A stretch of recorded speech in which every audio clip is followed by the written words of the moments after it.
What's good, y'all? We are back in the building. I know it's been a little hiatus. We had some things going on, some scheduling conflicts. Courtney will not be with us today. She was out in New York enjoying herself, visiting Yankee Stadium and everything New York had to offer. So she'll be back with us next week. But it is your boy Dante Miles back in the building. You know where to find me at October's on Tay on Twitter and Instagram. You know where to follow the website. Follow us at the Barber's Chair Co. on Twitter and Instagram. Subscribe to the Patreon at patreon.com/Barber's Chair Network. We have 4 tiers available, all very affordable, all with a lot of great stuff for you. So just check in with that. For anything you want merch-wise, whether it's a shirt, whether it's a hoodie, whether it's a hat, we got mugs. We got a lot of cool shit in there. We got a new Caleb Williams shirt. We got some more merch coming for you. Check in with us at bcnetshop.com. And for everything Barber Chairs related, we got 79th and Hallis. You know, King's Landing is coming back as the Atlanta Falcons season comes to us. And we get into OTAs. We get ready for the regular season in both cities. Check in with us at thebcnet.com. And speaking of the bcnet.com, before I bring in my amazing co-host, we do have a little announcement. Ladies and gentlemen, myself and my amazing co-host, Malik, right, we'll be in the building for the 2025 MLB All-Star festivities. So we want to make sure you like, you subscribe, you share, you tap in with us because we're going to be doing a lot of work, bro. I will be at the Future Game on Saturday as well as the Celebrity Game, and then Malik and myself will be at the Derby and the All-Star Game, and we both going to have a lot of great content for you. We'll get as many stars as we can. You know the politics of this business, but at the same time, All-Star Weekend, we all there. It's free for all. We're going to have a good time. It's going to be a lot of fun, and we're excited to really bring that to y'all. This is our first year doing this solo, and, we back where we started. So, different jerseys, but still doing the same thing. And now I'm going to bring in the team, my boy Malik, my boy Sid. How y'all feeling? I'm feeling good, man. I'm happy to be back with you this weekend in your hometown. It feels good to go to that All-Star game and sleep in your bed. I know how that felt last season, but yeah, 4th one for me. Excited to get out Texas, go see some family, man. It's gonna be a fun weekend. Cross off a ballpark off my list. Hey, man, Truist is a great park. Sid, how you feeling? I'm jealous, man. Shut up. I don't want to talk about it. I don't want to talk about this shit. Hey, man, we're gonna send you all the pictures first, bro. Yeah, we're gonna send you everything first. Yeah, man. I bet you will. It's like last year. I mean, 2 years ago when I was in Seattle, I hit shit with the Pete Alonso warming up at first base pick. Man, I got you, bro. We're gonna make it a tradition until the one when he was working with the day. That was when he was like working with Wash, right? Yeah, when he was at first. Yep. Nah, bro, we're gonna make that a tradition until we can get you in the building. I need you to hear me, bro. Let me in, please. Hey, no, man. I don't be hating from outside the club. I don't be hating from inside the club. By the end of the season, we're gonna have at least 20, 25 episodes of a podcast, bro. If you want to write some articles, send them my way, bro. I'll throw them up. So we got the proof. The man knows baseball. We can get him in the building. He's respectful. He's not gonna cause no problems in the press box or the clubhouse. I'm telling you, this is my guy. He's good. He's good business. He's good money. I love baseball. Yeah, we all do. And before we get into this episode, because this is the All-Star episode, we're gonna talk about the rosters, everything we got going on, how we feel about the rosters, if we feel there's anybody that was snubbed, and just the events that are coming with this week. I can't even call it a weekend because it starts on Friday and goes through the weekend. But the MLB, they really press Saturday through Tuesday. And there's nothing on Sunday, but Saturday through Tuesday are really the big games. So we're going to break down that. But before we get into that, we do have to talk about some new news. As we all know, even with as much excitement as there is right now around the game, as many great young players as we have, they are pretty much speeding toward a brick wall, and their brick wall is going to be a lockout. Buster Posey said the lockout is pretty much 90%. It's going to happen. And a lot of this is around the salaries in baseball, the money being spent. A lot of the cheaper teams, I'll say that, they feel that the teams at the top are making it harder for them. And so a way to alleviate that is by creating a salary cap. Now, a lot of people are focused on the salary cap floor, which will make those bottom feeders spend a little more. But the reality is putting a cap at the top means that some of those better teams won't be able to spend the way that they spend. So that's something that players associations have been against since they started. And, they are still adamant about that's a no-go. And recently, Rob Manfred, said he didn't propose this. the Major League Baseball Players Association said no, they did, and this is a major point of contention in the upcoming CBA. So I want to talk to both of y'all about this just real quick. Sid, I'll start with you. How do you feel about it? I know I posed this question a few weeks ago, and people thought I was crazy, but it's continued to be an issue, and it seems like this is really something that we may have to consider when it comes to the future CBA and just the future of baseball. Right. The first thing I think when this conversation pops up is that Manfred, for as opinionated and as as much as of a commissioner he's the mouthpiece for owners. So that means there is a majority of owners who feel like that they either are not getting enough of an ROI, or that they are spending, or like other owners are spending too much and making it hard for them to do their jobs. Both of those things are inherently false, I believe. But the Players Association, I think, that's you can't do that, because like, why? Like, I can't imagine what MLB could hold over the players that would allow them to get something like this. But in the same breath, like, why would the players even ever agree? Like, these same players can probably just say, actually, we'll just go back to our home countries, or like we'll represent countries and do like super baseball league for however long. Like, there's so many viable alternative options for baseball players to play baseball. And I just don't see why a salary cap would be instituted. And just from a personal standpoint, if I have gone 27, 26 years with the Mets not wanting to spend $1, and now we have the richest owner in baseball, and then they say, hey, actually, let's put a cap on all of this. Okay, sure, why not? Cool.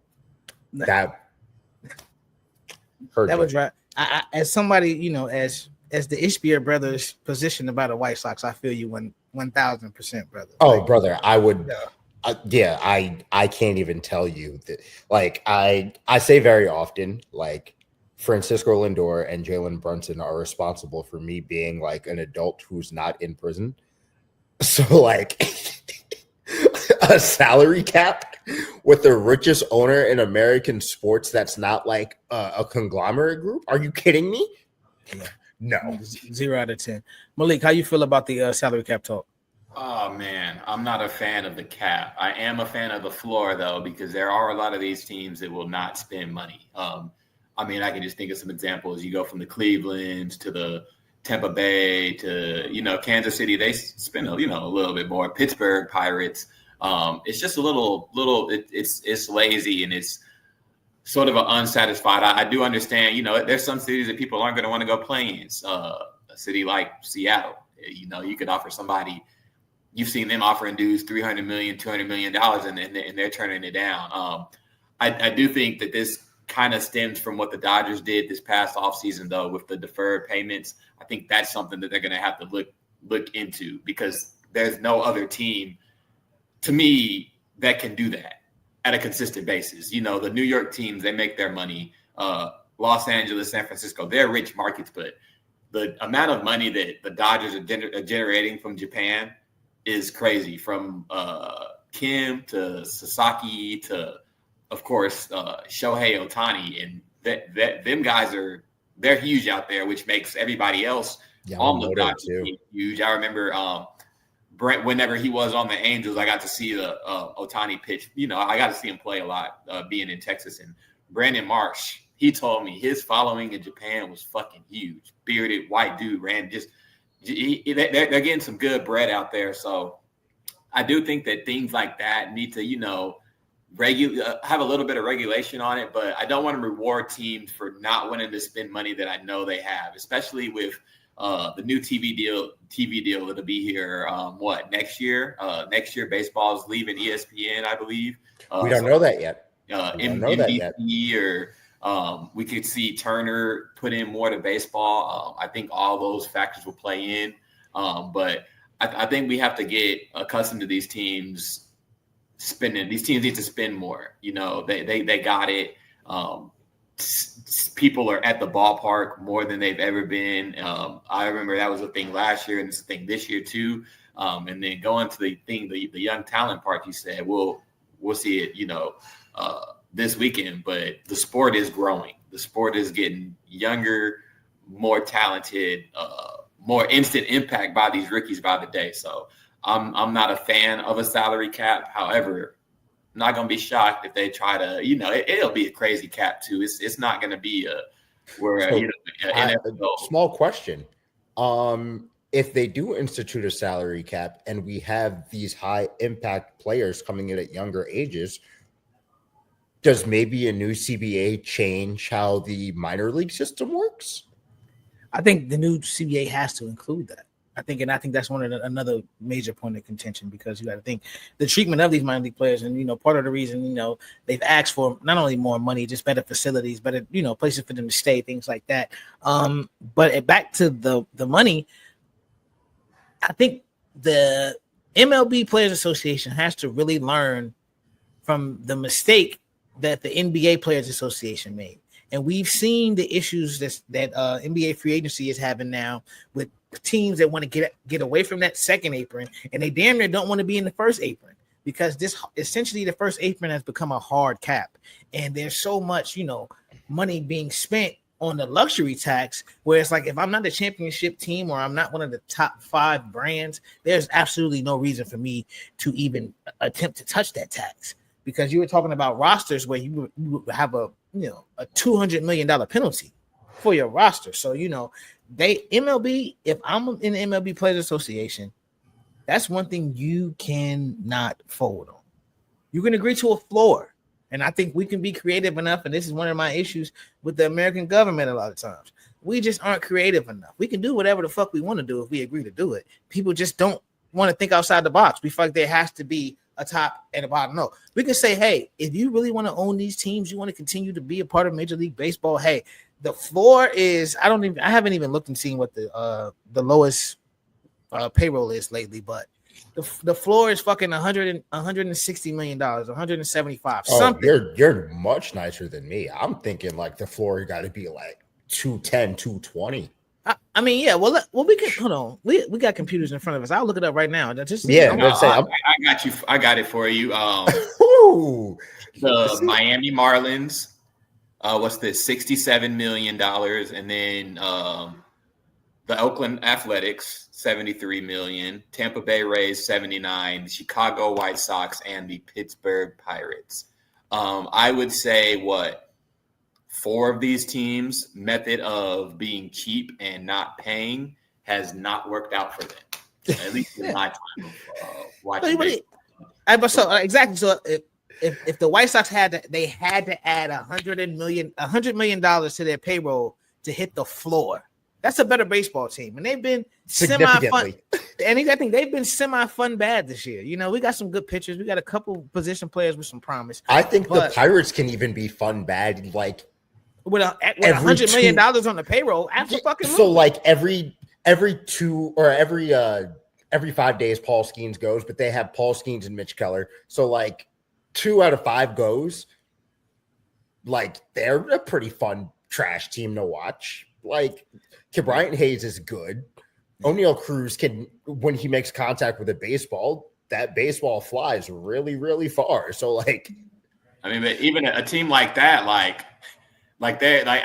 can see Key Bryant getting moved this year. I don't see any hope for the Pirates. I legit see Paul Skeens now. I don't see Paul Skeens finishing there. I don't see O'Neal Cruz playing. Wait.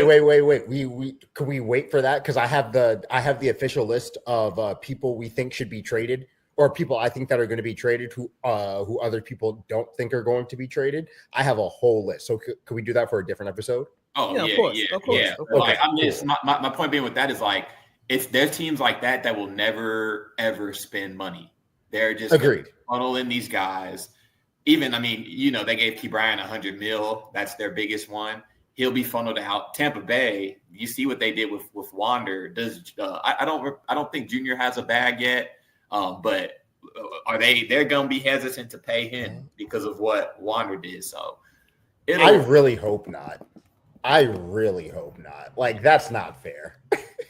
Like, I understand, but that's so not fair. Never, like, they hadn't done it before him. I know. Like, it sucks. Yeah, but I think the situation behind it is why he still may get his bag, because it's I understand, like, it's one thing to have, snake bitten bad luck. Had he went out there and blown out both Achilles, and I would be with you. But like, he just did some weirdo shit. Yeah, and so like, that's just a situation where I think, like, but also with that ownership group being in flux, to Malik's point, they're not going to spend unless they have to spend. So if you force them to spend within the new CBA, and that's my point, to bring it all back, that you just we need a floor is fine. Don't put a ceiling on it, but put a floor on it. If we have teams spending $68-75 million, no, bro, the floor is 160. Put a competitive team on the floor, on the field. It makes no sense that we've been going through this for years. They finally, semi got rid of the time manipulation with prospects, and you're seeing guys getting called up. But with that, and with guys like Michael Harris struggling, and I think you're going to start to see teams draw back on these quick 6-year, $72 million deals. Like, the Braves deal, yeah. I think a lot of those deals, because you're gonna see them want to see that actual production before I pay you that money, because now you have teams who are nervous about a lot of people who've already gotten paid. Probably, like Christian Campbell, like his that's probably like the last we see of that. It's definitely gonna fall back. Think about who the guys in Malik, who were the guys in Texas we were saying were rookie? Josh Young, we were talking about rookie of the year and this, that, and the third, and he's down in AAA. Yeah, Young. I mean, why Langford is having he ain't having a good year. Exactly. Low expectation, and that's a guy that whenever Christian Campbell got his deal, I was like, hey, Wyatt, this dude just played 3 games. They should be at your door. You had 3 home runs this weekend. They should be at your door right now. And I felt the same way about Mark Vientos. I was like, after last year, it was like, hey, if that man's hitting like that and pulling people and pulling us through a playoff series with the Phillies and the Dodgers, let's say you might want to slide him a 10-year, $90 million deal like right now. Yeah, no, but I mean, it's gonna be interesting, bro. But we'll see. But like I said, my main thing is the lack of creativity is what frustrates me. Like, you guys are $1 billion business. Everybody's getting money. It should be a situation where everybody eats, and we don't let greed stop us from continuing to grow this great game, because there's so much talent on the field. There's so much talent in the pipeline. And we saw what the last lockout did. It took the steroid era to save baseball. So we don't want to tempt fate and try to, let history repeat itself. But the new steroid era would bang though. I mean, with the way they hitting the ball, somebody might die out there. I don't know if I want to see that. Like, the fact that there's such an emphasis on exit velocity, and we got guys hitting the ball 100. Like, first, the guy who scares me is the one that the White Sox should have drafted, Jock in Kansas. Did you see that ball he hit the center field yesterday? The one that went at 110 or 108? Oh my God, bro! Imagine if he was on steroids. That ball's like 140. Like, that might have would have. Like, no, I'm terrifying with these guys. But no, man, let's finally get into it. Like I said, this is the All-Star episode, and so we are about to go through these rosters. We're gonna start with the starters in the American League, and then we'll go to the starters in the National League. Well, let's kick it off. Of course, behind the dish, starting at catcher, from the Seattle Mariners, Kyle Riley, the American League leader in home runs. He has the most home runs at the break, I believe, in American League history. Correct? He recently I believe he broke that record recently. 37? Yes.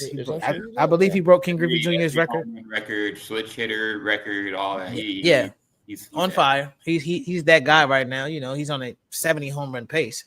We'll see if that happens. Yeah, love to see that. But he will be starting at catcher. At first base, Vladimir Guerrero Jr., lifer in Toronto. Second base, comeback season, his first All-Star game since 2019. Gleyber Torres, the Detroit Tiger. First, like I said, first appearance since 2019. He's back in the building. We'll speak about Tigers, who they're making their first appearance since 2019 in a minute. Mm-hmm. Third baseman, he is a replacement for Alex Bregman, who's hurt. Junior Camarino from the Tampa Bay Rays. Shortstop Jacob Wilson from Oakland. I'm surprised. I will always call Rookie. them Oakland. I don't Yeah. care. The Yeah, rookie, like you rookie, said, but rookie. Shout out to bro. that boy is good, man. Yes, man. He won't be a A for long. We know how that story goes. But yes, rookie starting in the All-Star game. What a story for him. The outfield, Aaron Judge, Riley Green, and my God, Javier Baez making his first start since 2019, but he will be playing in the outfield. And it's funny because he hasn't played in the outfield since June. I believe he hasn't started in center field since like June 1st or something like that. But it's irrelevant. It don't matter. The guy has a gold glove wherever you put him on the field. He's back out there having fun. And I think he's one of those guys that we all love seeing. So shout out to Javi. And at DH, one of the few bright spots from the struggling Baltimore Orioles, Ryan O'Hearn. So that rounds out the American League starters, bro. How y'all feeling about those starters? When you say it, I need you to say the full name like a pimp named Slickback. Former Met El Mago Javi Baez. I need you to say that whole thing every time we refer. Well, if you say El Mago, you got to shout out the Cubs and you got to shout out the Bigs. Because our guys at the Bigs came up with that nickname. Let's be crystal clear. Yes, they did. They came up with it, and America ran with it, but they came up with that. So shout out to the Bigs. That's tough. That's so cool. Shit. I didn't know that. Yes, absolutely. But yeah, no, like you said, it's good. It's good to see Javi Baez back. It's really cool to see Cal Raleigh doing the thing. It's even cooler to see Jacob Wilson out there. The AL team. This is probably what this looks like. Yeah, it is what it is. It's good. Aaron Judge is Aaron Judge. Like you said, Javi Baez. He's one of those guys where, like, you see him, you get the goosebumps. It's electric every single time he's there. You got to love him. Like, you take the good with the bad. Doesn't really matter. But, yeah, that's the AL. Yeah, I'll try to, just highlight some guys that you didn't get to mention. I mean, of course, let's start with Junior, rookie, young player for a Tampa Bay Rays team that I don't think anybody thought that they would be this competitive. Possibility that we get to see a playoff game in a minor league stadium. I really hope they don't make them play all that stuff on the road. Don't have them do nothing crazy. You guys put them there, let them earn it. Ryan O'Hearn, DH, real humble dude. I actually got an interview with him dropping tomorrow. Former Kansas City Royal, BFA'd a few times, and he's 31. He's not old, but he's around a bunch of young guys with Baltimore, and it's cool to see him finally find himself. Of course, Cal Riley, surprise to me, platinum level first base, platinum glove winning catcher, who he completely turned up this season, man. Power crazy. Of course, you get to see Aaron Judge. The thing, and I know we'll get to the bench, but we'll get to the reserves and all that soon. But when you look at, in terms of name value, it's like the backups for the AL are that's the guys who you would think be the frontline starters. But looking at the fans voting, I think they got it right at all these positions. Wilson from the A's, he deserved it. His every statistic he had was better than Bobby Witt. You get a guy like O'Hearn, and then just for Vlad over there at first base, for him to see him get his deal. I think we're going to see him at All-Star games for year to come. So I'm really, really interested in this AL team. Yeah, definitely, bro. I think this team is going to be really exciting. I do think that the National League roster is better, and we're going to get into that right now. Let me go down and read their starters. But before I do that, let me read the starting pitchers that made the roster for the American League. We got Hunter Brown out of Houston. We got Chris Bubick from Kansas City. Garrett Crochet, former White Sox. Shout out to Garrett, man. I think that's one guy that I really didn't want us to trade. I think we got some good prospects back, and they've been playing well. But that's a guy who he's going to be a stud for the next 10 years. Like, literally baby Chris Sale. Like, he's a fucking dog. And I wish him nothing but the best. And this is just the first of many All-Star appearances for Garrett. Well, no, this is his second because he made it as a White Sox. But, I mean, this is one of many All-Star appearances for Garrett. I think he's going to be a great pitcher. Speaking of great pitchers, a guy that if you happen to see this when we run into you on Saturday, man, because we're gonna come up and talk to you. Jacob deGrom, early candidate for comeback player of the year. Just having a great fucking season, man. And I think for me, you see, as I get excited, because like again, if you love pitching, you like there's certain guys you just love watching play. And Jacob deGrom is always one of those guys for me when he's healthy. So Jacob deGrom, Max Fried, been doing this thing as a Yankee. I don't want to mess this guy's name up. You say Kikuchi. Okay, you say Kikuchi. Got him. Cy Young winner Tarek Skubal. We know Dog. Man. I had to close my eyes on that one. Like, Dog. One of the best left-handed pitchers I've seen in a very long time. That boy got the game. Like when you talk about people who have the goods, he has the goods, man. Yes, he does. From my Chicago White Sox, Rule 5 draft pick, Shane Smith, man. What a story this year, making an All-Star as a Rule 5. Really good guy. He'll be making his first All-Star appearance. Guy who just lost his no-hitter appearance, and now it is 5-5 in the 10th. I didn't look up and look at that and see that. But Brian Wu of the Seattle Mariners will be making an All-Star appearance, and Joe Ryan from the Minnesota Twins. That'll be rounding out the starting pitchers who are making the roster for the American League. So before I go into the National League, fellas, real quick, how y'all feel about the starters who made it in the American League? I of course Jacob deGrom, getting to watch him this season. I'll only spotlight him right now, but his comeback has been special, and getting every time he pitches, I make sure I'm in my seat. I make sure I'm in my dug. I don't even remember the name of the band that comes out that makes the song, but Simple Man. Simple Man. Oh man, you know what time it is. I'm so glad someone else gets to like enjoy DeGrom days. Like, oh man, they're so special. No, he doesn't get. He gave up 3 in his last start the other day against the A's, but this dude, he's been an ace. I legit think before it's cerebral, bro. It's cerebral. Like it's quiet. I would have loved to see him have a dominant outing. He has one more chance against Houston, but I would have loved to see him just shove it this week and be like I love Tarek Skubal, and we're gonna get Skubal versus Skeens, I think. But I would have loved him to say, "Hold up, man, Skubal, let the old head go to work. We don't know how many more of these he has left, but let's pop off and see DeGrom versus the Shoheis versus the Ronnie Acuñas to pop off the game." Really happy for him. And I mean, shout out Kikuchi. After every game he wins, I know they buy a big bottle of wine that he spreads to his teammates. So hopefully they trick him out for the All-Star game. Another one of the Houston Astro members to lead the team to be on the All-Star team this year.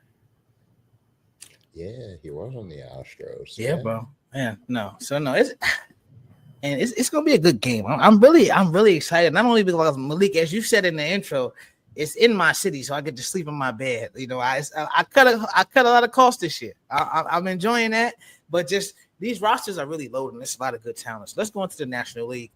Starting at catcher, Will Smith from the Dodgers. The Dodgers have 5 starters this year. This is the second year in a row where they have at least 5 starters. 5 players on the All-Star team. At first base, coming home, my boy Freddie Freeman, man. My boy Big Freddie will be back in the building. I expect to stand an ovation. He's still a god here. Matt Olson gives you 30 home runs and 100 RBIs every year, and they still talk about Freddie fucking Freeman. So that just shows you how we feel about Freddie here. But second base, Kentil Marte having a great season. I still apologize for what the idiots at Comiskey did, but he's having a great season. Third base, somebody who I personally, and I've told Malik this, I'm going to need you to hold the camera because I need to interview Manny Machado. Manny Machado, and there was a conversation being had, and I didn't really think about this, but it's factual. Manny Machado is he's in the conversation for greatest player of this generation. Simply because, as much as we love Bryce Harper, Manny Machado's numbers are better than Bryce Harper's. And, obviously, Mike Trout is a guy who's clearly considered light years ahead of everybody else. But when you look at the numbers, this Manny Machado conversation that he's coming into his 7th All-Star appearance, we're going to start having to have it. So Manny's at third. He's starting. He's starting. Shortstop, your boy, New York, man. Go ahead and point to the logo on your hat. I know you're gonna do it.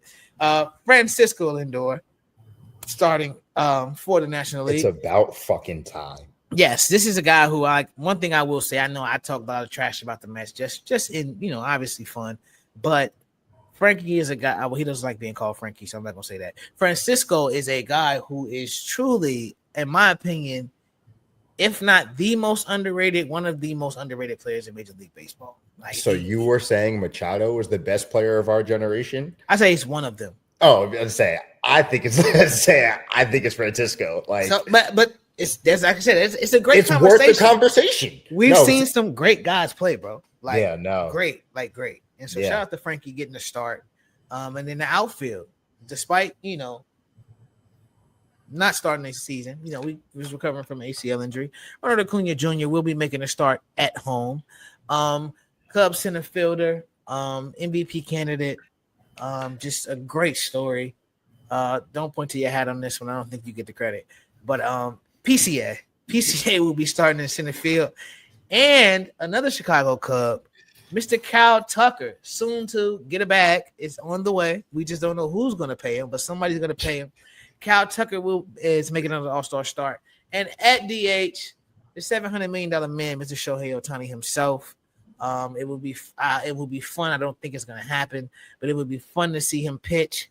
But let's talk about these starters before we get into the pitchers. How y'all feeling about the National League? Because me personally, I think this lineup is stacked. Oh yeah, stacked from top to bottom. You got PCA, who's he's fucking up Kyle Tucker's bag from the Cubs. Why would the Cubs pay him when they got to back up the Brinks truck for him? I'm happy Acuna was so hot when he came back off the list because he's one of the best. He's one of the best players in the game. Coming off that ACL and to see him get right back on track, that's cool to me. And then, I mean, of course, like you said, I wish he was getting out there to pitch, but we got to take we can't take for granted seeing Shohei Ohtani. And I don't think in the All-Star games I've been to that he's gotten a hit. I'm pretty sure I for sure haven't seen him hit a bomb yet. So yeah, me either.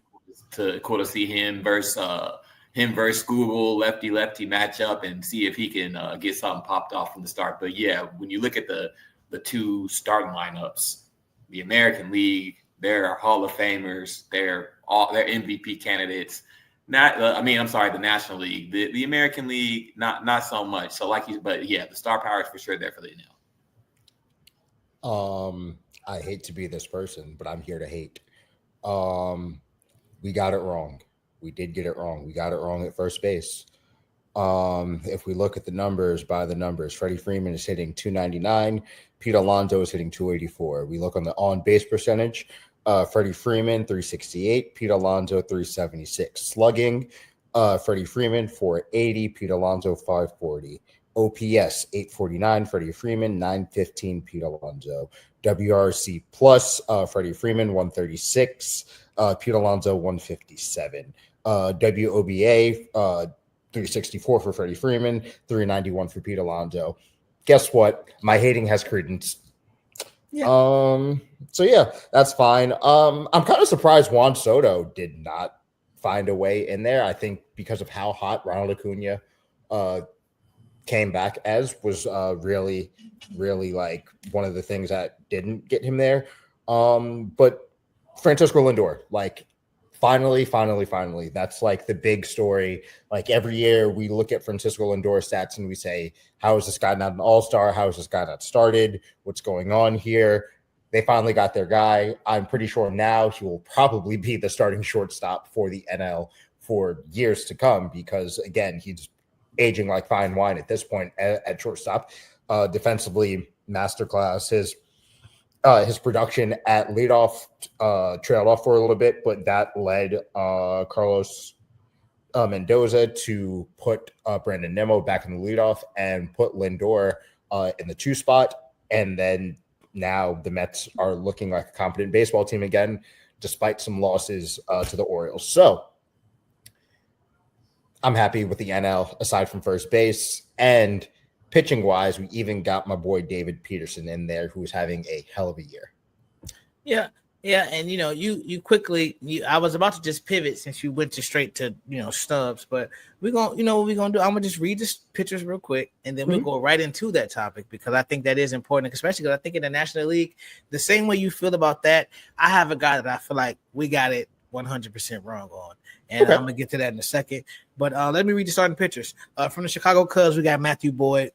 From the Washington Nationals, we got Mackenzie Gore. That Soto trade has got them some good players. Clayton Kershaw, legendary pick, 300 The DEI pick. That's crazy, but no, 3,000 strikeouts. Kershaw is probably the last person to join this club. I think Paul may get there, but you know how the Tommy Johns and everything goes, so we don't know just based off the way they use pitchers if we'll see a lot of these milestones ever eclipsed again. So for him, if it wasn't frowned upon for journalists to get autographs, I would certainly bring my ticket stub from his no-hitter against the Padres because I was actually there and asked him to sign it, but I know that's a no-go, but I won't do that. But Clayton Kershaw will be in the building. From the Milwaukee Brewers, we got Freddie Peralta. From the San Francisco Giants, we got Robbie Ray. From the Atlanta Braves, Chris Sale. Chris Sale's been on the DL with the ribs. I'm not sure if he'll pitch, but he was selected as an all-star. Paul Skeens, that's quietly, well, not even quietly. I can't say it's quiet. That's a lie.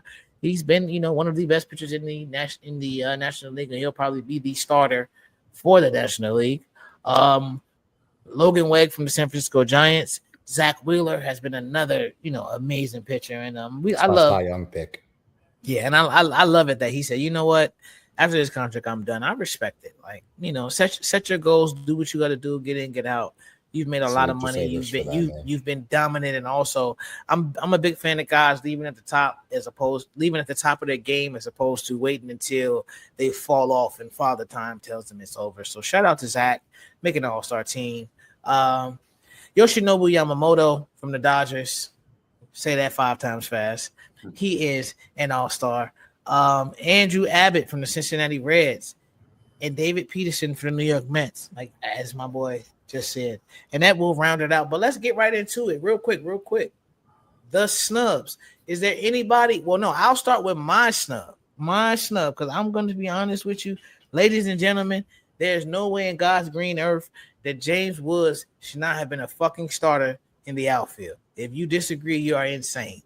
That man is having a monster season. He has lived up to every expectation. And by and large, he is well on his way to superstardom. He has been as advertised. The power is tremendous to every part of the field. He's not one of those guys. He's not a big left-handed Adam Dunn type of guy, even though sometimes his swing reminds me of Adam Dunn, but he has power to every part of the ballpark. He has no problem taking you to the opposite field. He hits the ball where it's pitched a lot. Just an elite hitter. He is at this point, and you don't say this a lot about guys in their rookie season. He's an elite hitter. He is an elite power hitter in Major League Baseball. We saw him get walked. What didn't he get walked 4 times in the same game? Like, was it 5? Yeah. It was something stupid. It was some shit that hasn't happened since Barry Bonds was playing. So I'm gonna swing it. I'm gonna swing it to Malik first because that's my snub. Because I know we talked about how talented the National League lineup is, and as a matter of fact, before we talk about our snubs, I'll read the reserves from both at the same time, and then we'll just go right into it. So the reserves from the American League: Alejandro Kirk from Toronto, Jonathan Aranda from Tampa Bay, Alex Bregman, like I said, he's injured. Jazz Chisholm Jr., Brandon Lowe, Jeremy Pena, Bobby Witt Jr., Isaac Paredes, Zach McKinstry. Byron Buxton has finally been healthy enough to get back to the damn All-Star game, and I am proud of that, man, because when he's healthy, one of the best players in baseball. Byron Buxton. When healthy. Now, they tried to take him out the other day, so we still got 3 days. We still got 3 days to go. He's out the lineup today, so I hope that don't fuck with his derby. But yeah, my bad. No, you're right. I want to see him. Yeah, we want to see him, but we're gonna definitely get into that derby in a second. But Byron Buxton, Stephen Kwan, Julio Rodriguez, which is a controversial pick because he is more so name recognition at this point, but he may he can still turn around and he'll probably end up with a 2020 season. He plays elite defense in the field, so fans love him. They want to see him. He's there. And Brent Rooker from the Oakland Athletics, A lot of power. He got hit on the hand the other day. I got nervous, but he's okay. He's rounding out the American League lineup. And let's go down to the National League reserves. We got Hunter Goodman. We got Pete Alonso. We got Ellie De La Cruz. We got Brandon Donovan. We got Matt Olson. We got Eugenio Suarez. We got Corbin Carroll. We got Kyle Stowers, Fernando Tatis Jr., James Woods, like I said, and one of my favorite left-handed hitters to watch because he just rakes shit, Kyle Schwarber, rounding it out. So there we are. And matter of fact, I don't want to disrespect my relief pitchers. It's only 6 of them, so that'll be real quick.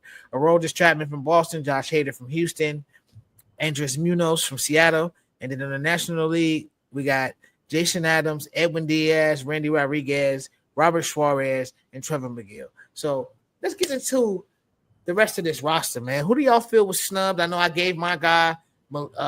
Sid, you already gave your guy, so I'm gonna swing it to Malik. Malik, who do you feel was snubbed from a starting spot, and how do you feel about the rest of this roster?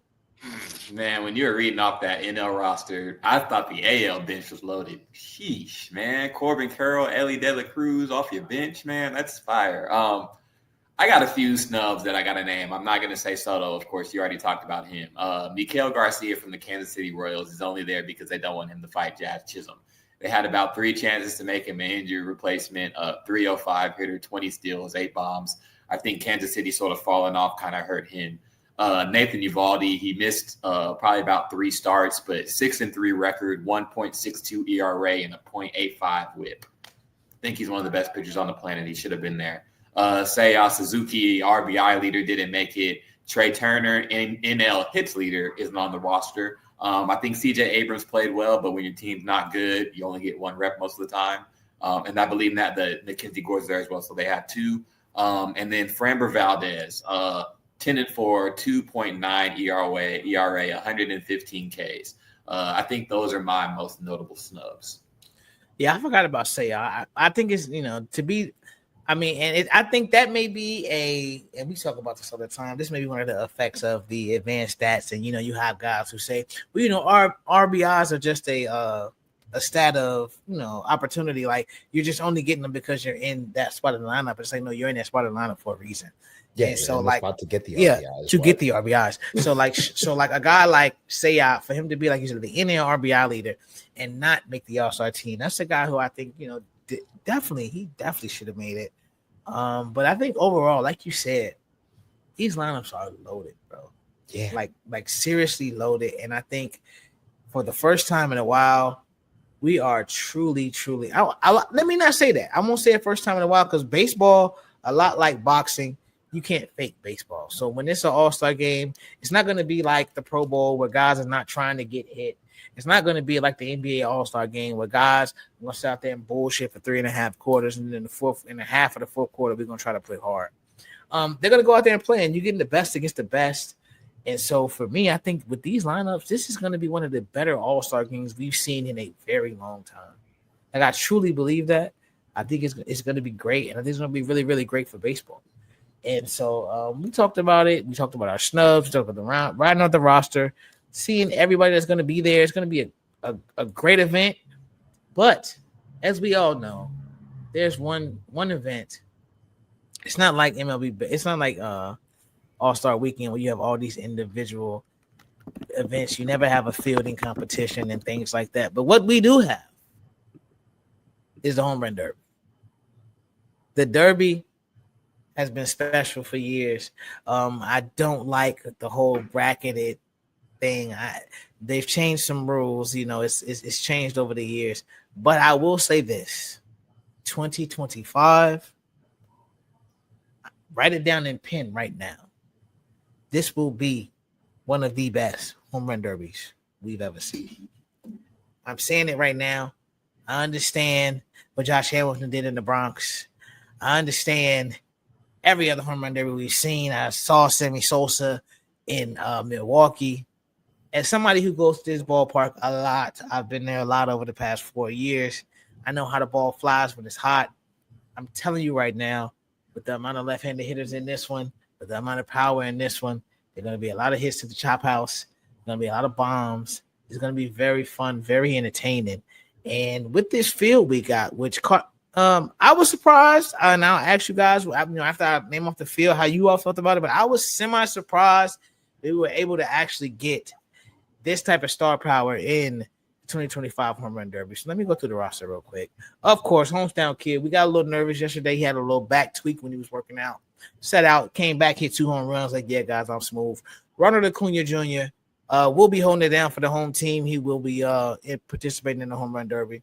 Like we said, Kyle Riley, American League home run leader, 36 home runs. The longest home run so far this season is 440 feet. So in this ballpark, 440 feet, that's going to look pretty nice. And they're known to do that in the Derby. So he'll be participating. Next up, we got James Woods. Like we said, a lot of pop. Can hit the ball a country mile. We already know that. He'll be in the building participating. Who we got next? We got Byron Buxton. Like you said, we're going to wrap him in bubble wrap for the next series. Hopefully, bro, we need you to make it to Monday and Tuesday.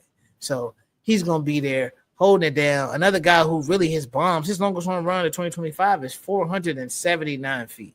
So this is a guy who, when he gets a hold of it, like we've always said, one of the most exciting players in baseball. We'd love to see him playing, and he will be there for home run derby. Also participating in the derby, O'Neal Cruz from the Pittsburgh Pirates. Another guy who can hit the ball a mile.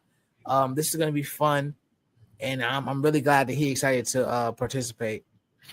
Next up, Junior Camarino from the Rays. He's also participating. We got, and I think this is my last. No, I got 2 more. We got Brent Rooker from the Athletics.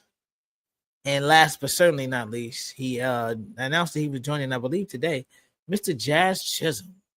So I'm going to tell y'all my pick off top. I'm going to just be honest with you. I think James Woods is going to win it.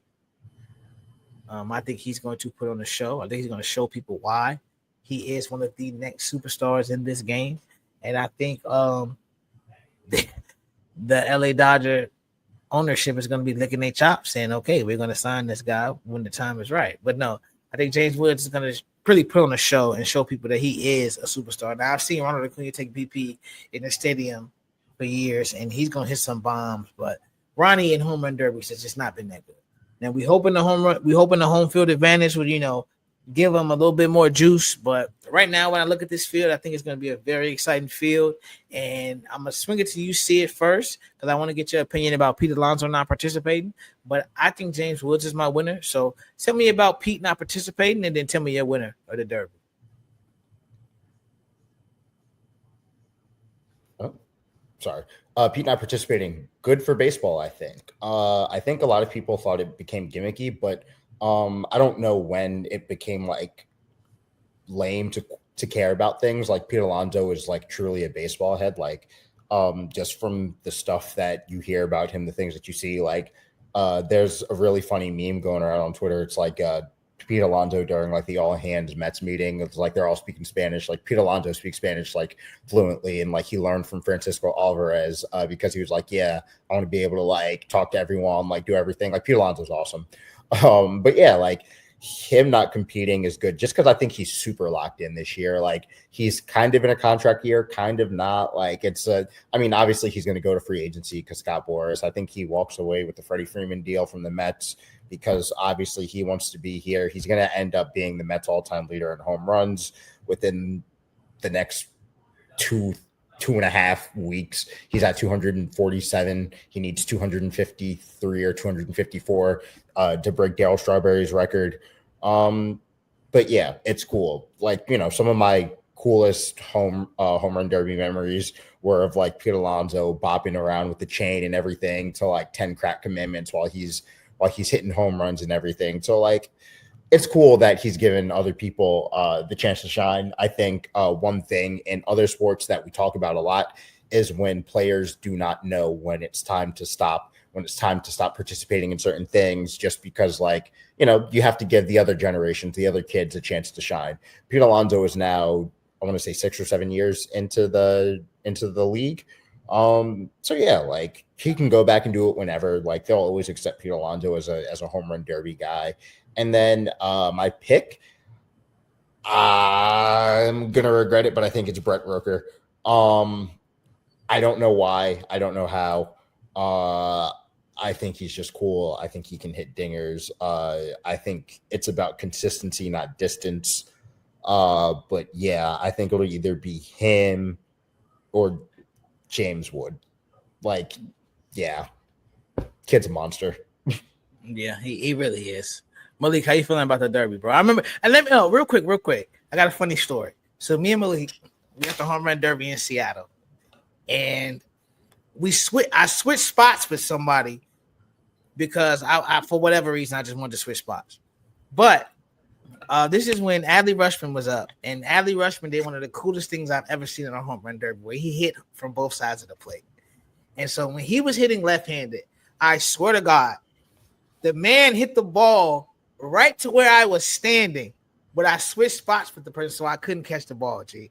But Malik, how you feeling about the Derby? We'll probably be hanging 9 times out of 10. The Ox box will be the Hank Aaron Terrace, which is in left field, and we got a lot of left-handed power hitters in this Derby. But how you feel about the Derby, and who do you have as your winner? Yeah, I remember that, man. Shout out my girl Kennedy Landry because the ball almost popped her in the back of the head. Man, I think I'm gonna roll with Junior Camarero. Really excited to see him, young race prospect. I remember there's a video of him hitting a home run in the Dominican League this past offseason, and he literally takes like 3 minutes to get around the bases. I know he's used to popping home runs, and I know he's ready for the spotlight. I hope he shows out. Another guy I think has a chance to win is O'Neal Cruz. Like you said, short porch and short field and right field. I think he can get it out there. But just in terms of another guy who I want to see win, man, Cal Riley, man. If he can go and he can ball out in this Derby, and we hear how the Derby can mess up your swing, and he can pick up and still do what he does with the home run record and keep this Seattle pitching staff intact like he does. It's going to be one of the greatest seasons ever. So I love to see him get out there, switch both sides. And I mean, of course, just in terms of black baseball, man, 3 dudes in the home run derby, bro. That's crazy. I think Jazz is a guy that could put him out. I hope stamina is not an issue with him, or he gets pent up against a guy like Brent Rooker or James Wood, where he has to hit 30 something odd balls to survive. Byron Buxton, he said he wanted to do it. The only reason he's doing it, Georgia native, they actually got an Atlanta guy in, but he said, "Hey man, my son wants to bring me out the towel." So it'd be cool to watch him. Don't go wild out, Buck. Don't go too hard because the Twins might not be going there, and I'm sure there are other teams that are going to be shopping for his services. He's probably one of the only serviceable guys on that roster. And then James Wood, he has a chance to be the second youngest home run derby winner. I believe Vlad did it when he was 22, 23. I forget age, but one of the youngest home run derby winners. And then, of course, in one of his earlier seasons, Judge won that derby, I believe, in his rookie year. That was.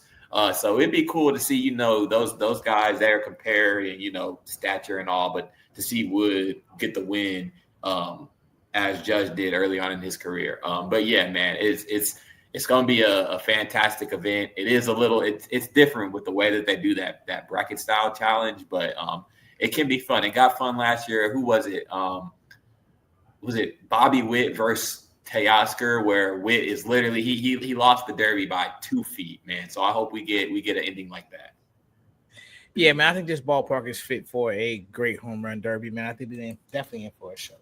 And to close it out today, I know we typically do our series to watch this weekend, but I think with it going to the All-Star break and this being our All-Star show, we really just want to know. I want to get everybody's opinion on what they're looking forward to the most. Sid, we're not trying to rub this in when we talk about this, but Malik, with us, being in the building, I feel like it's gonna hit it a little different. So I'll start it off with Sid, and I'll throw it to Malik, and then I'll wrap it up, and then we'll bring it all home. So, Sid, what is the event you're looking forward to the most? I know I didn't mention it. I mentioned it in passing, but the celebrity softball game. This is something that they've done for years, and depending on the city it's in, that usually tells you what type of stars they got. And this year, with it being in the A, some pretty entertaining people. You got Stormy Reed from what's the show? Euphoria. You got JID. You got Harry Douglas. You got Dasha Polanco. You got Michael Kelly. Obviously, you got Quavo. You got Jermaine Dupri. You got Candy Burris. You got JID, CC Sabathia, Harry Douglas, Ellie Duncan, Atlanta native, Drewski, Freddie Marco, Jordan Childs, Natasha Wiley, and T.O. You got a lot of people in this joint, bro. You got Ronnie McVie. You got Storm Reed, Young Miko, Prince. I don't know none of these people. This is the part where I feel old. So I'm not even gonna name them niggas. No disrespect, but you have some heavy hitters. So you have the celebrity game on Saturday. You have the future game on Saturday. And Sid, I'm gonna toss to you for the future game because we were talking in the pre-show about how many young talented guys are in that game. So between the celebrity softball game, futures game, derby, and the actual all-star game, Sid, talk to me a little bit about the futures game first, and then tell me what you're looking forward to the most. Futures game. I'm really excited for like all these young guys. There's so many like last names that we recognize that are going to be in this futures name in this draft. Like I know Marcus Stroman's little brother is involved, Jaden Stroman. I know there's another leader child involved. I'm pretty sure this is like Mark Jr. There is CC Sabathia's son that's going to be there. So like all of these guys, like one, we are getting old. Like there is no two ways about it. You're telling me I'm seeing a second generation Sabathia? That's insane. We are seeing a second generation Manny Ramirez Jr. Absolutely insane. So yeah, futures game. I'm really excited. And then the draft. I wish I knew more about prospects in MILB and things like that. But there's a third generation Holiday kid that's coming there. So like there's so many of these different things. But like I think the thing that I'm most excited for is probably the All-Star game. Like you said, you can't fake baseball. Francisco Lindor talks about it all the time with his father and his first All-Star game where his dad came and said like, yo, like, why didn't you get a hit against like so-and-so? And like that's what this is about. It's about having like that connection with your family. It's about, them watching you compete against like the highest echelon of baseball in the world. And I truly believe we have that in America in the MLB. So like, this is it. This is really, really, really cool. So I'm really excited for the All-Star game. Yeah, definitely, Malik, bro. Like I said, we're gonna be in the building. I know you get into town Sunday, so you'll be here for the Derby and the All-Star game. But what are you looking forward to the most? Man. Ultimately, it's always like Sid said, it's always the game. I like to watch them. I like to watch the best versus the best. I like to watch all the talent out there on the field. Just the matchups we're gonna get, and then with like we talked about the lineups and the pitching staffs, we're gonna get good matchups late in the game, man. We're gonna get closers. Munoz, who's barely giving up no runs, facing off against guys like Ellie De La Cruz and Corbin Carroll. We're gonna get by. Oh, wait, did we lose Malik? I'm still here. You said we're gonna get Byron. Go ahead, keep going.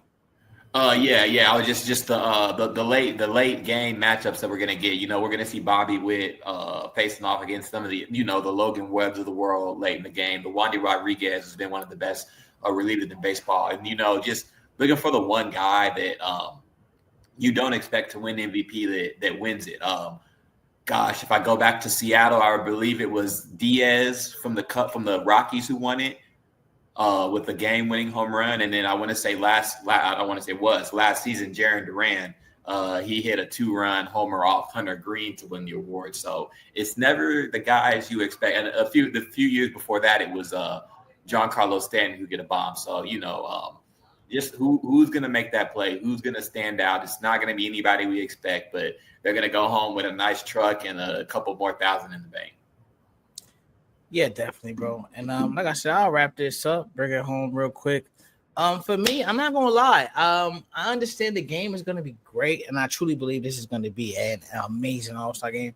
I'm actually most excited for the home run derby. Like, the derby is fun. Like, the derby is one of those moments where people can really sit back and just enjoy some of the best hitters in the game putting on a display. Like it's dope. Like for me, I think what really changed my mind about the Derby was experiencing it live. I do think we should probably go back to the old setting where you get just 3 minutes, hit as many home runs as you can, and go from there. But even with the brackets and the head to head matchup, I don't think there's anything like the Derby. And so I think this year this Derby is going to be really really good. I think it's going to be extremely entertaining. And I think that's what I'm looking forward to the most. But I do agree with Malik when he says that everybody said this, and I said this earlier. You can't fake baseball. And that's what we love about this game. Like, this All-Star game is going to be good. Like, it's going to be really good. You have the best of the best in the building.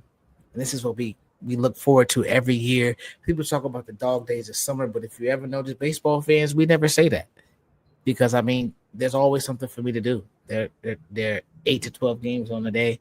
And now we're at a point now where we've met that point. It's not the midseason point because they're past that amount in terms of amount of games, but it's time for the best of the best to meet on the same stage, and let's see, American League or National League, who's going to win this exhibition. So yes, the Home Run Derby is my personal favorite, but however, there is nothing like the MLB All-Star Game, and I think all of us will say that and stand on that as long as we live. No matter what happens in other leagues, it's just different here. It just really is, and I truly appreciate it. And another thing I appreciate is both you fellas, locking in with me, bro, for what is now 1 hour and 1 minute. I think this might be low-key our longest episode, which is kind of crazy as much as we be yapping, but no. Shout out to the bros. Follow Malik at _Team Mill. Follow my boy Sid at Sid Slide Park. You already know where to follow me at October's Own Tay, Twitter and Instagram. Follow the Barber's Chair Net at Barber's Chair Co. on Twitter and Instagram as well. Subscribe to our Patreon at patreon.com/Barber's Chair Network. Again, 4 very affordable tiers. Pick which one you want. Rock with us. We're going to use that money to just bring more great content to you.